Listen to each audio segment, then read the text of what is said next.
musuh atuh kabeh musuh ku ari mah daharengan jeung kentang doang gitu beunang make uyah cek pamajikanna isuk pageto mah geus teu kudu dahar naon sia ngomong taeh ka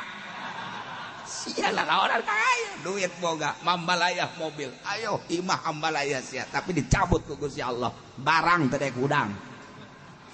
beureuh mangkaning nikmatud dunya salasa nikmat dunya teh ngan aya 3 doang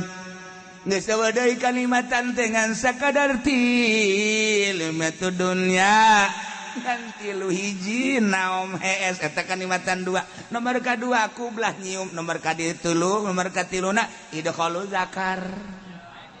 ngabebaskeun si eta geus sakitu nikmat dunya anak wari dicabut teu bisa hees konsul ka dokter mobil ambalayah imah mewah kadaharan loba teu bisa hees